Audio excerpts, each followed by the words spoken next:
Hi, thanks for joining me.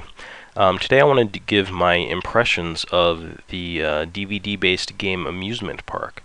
This is something that was released in the AnimePlay series by Hirameki International Group, I think they're called, back in kind of the early aughts, the early 2000s. So, a decade ago or a little bit more. I remember seeing this kind of thing on the shelves in bookstores. It's kind of targeting the manga reading demographic, and I think that's appropriate. This is the kind of thing that would be called a digital comic or a visual novel. I think digital comic is more appropriate for this particular game because most of the text relates to characters' inner thoughts and feelings and dialogue. Not so much in prose that's kind of setting the scene, as you might have in more visual novel style games. But essentially, it's coming down to the same thing, in that this is a story-based game, kind of a narrative-based game that plays out kind of like a choose-your-own-adventure. I would say this is a romantic adventure game too. You're really playing a male character, and in this case, going after female characters, and just sort of trying to see the route, kind of how the romance might play out between those characters in the particular scenarios that are set up. So in this case, you are the inheritor of an amusement park. Your father passed away and passed on this amusement park to you, and you decide to renovate it and reopen it and try to run it successfully, make it profitable, and make it really successful. So of course, a number of people are helping you do that. People that work at the amusement park. A lot of the characters are childhood friends or people that you've known in the past. And most of the characters are all around college age, or sort of have graduated. I would say people in their early to mid 20s. The character designs themselves, of course, are those kind of really big-eyed, bishoujo, like anime-styled characters. So they all have that kind of like more of a childlike look to them. But I think even in the Japanese version, I was reading a Japanese review, and they were like, "Yeah, these characters are supposed to be in their 20s, and like the character designs don't really match up." But yeah, so it's it's interesting. I don't want to give anything away about the storyline because it's good. I think experiencing it for the first time, in particular, when I played through this, I just got through the first story arc. It was pretty good. There's some drama to it. The characters were kind of interesting. They had some just some fun. It had some feels, I guess. So it was successful in that regard, and I really liked it. I really had fun playing through it. This is a game that, also because it's played on a DVD player, you're just going to be putting that disc in, and basically I'm not like pressing a button to advance this text here or anything. It's just it's advancing on its own. You can hit the chapter advance button to kind of skip text. You don't really skip it, but you can flip. Excuse me, you can flip through it more quickly, which I definitely started doing later on, and I'll talk more about that. But the the game, if you want to continue from a certain point, it is a little bit limited in that you get to decision points that are going to branch the story, and it will show you a number. So you actually have to write down that number, and then when you want to come back and play it again, you're going to put that number in, and it's going to bring you to that decision point, and you can make another decision.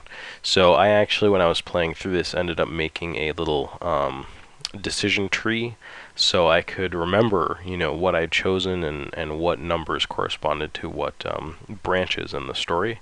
It is a pretty simple,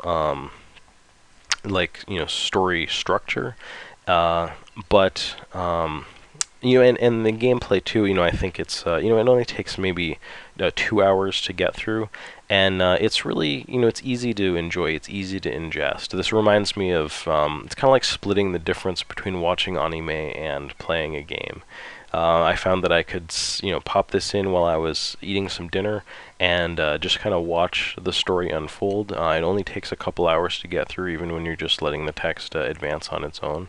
And I really liked it. I really liked my first playthrough.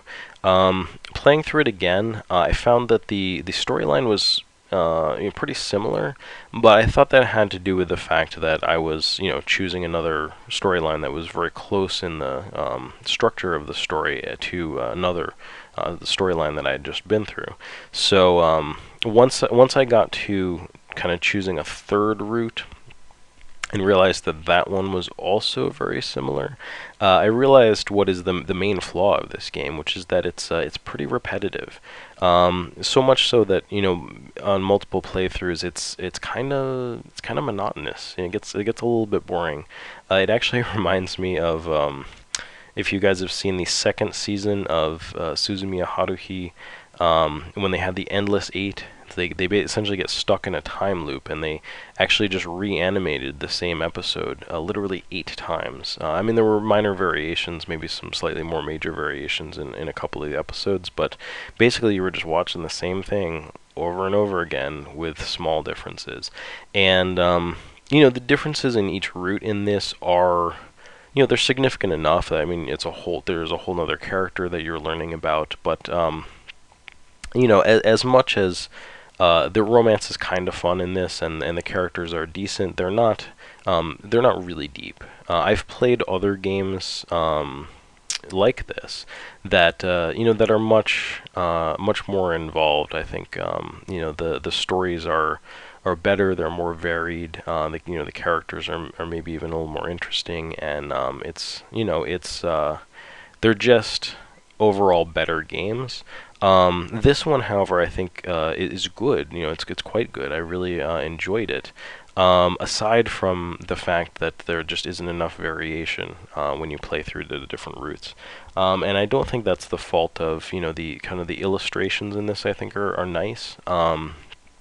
The music is good. The opening theme is really catchy, and I think that the writing for the most part is good. It's sound, and it's enjoyable. So it's really just somewhere in the scenario planning where things kind of went awry, and I guess it can happen to the best of them. I mean, it took a lot of people a lot of work to animate Endless Eight, and ultimately it was monotonous and repetitive and pretty boring. And I think this game fell into that same trap. So yeah, that's basically the long and short of it on this game. Would I recommend that you play it? Sure. Yeah, absolutely. If you like this kind of game, I mean, I guess if you think this seems interesting, even if this is your first sort of visual novel, digital comic adventure, romantic adventure style game, I would say, yeah, definitely play it.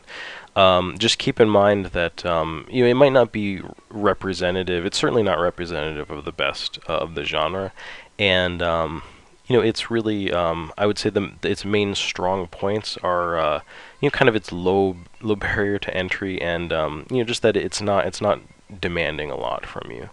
Maybe aside from writing down the decision point numbers and things like that.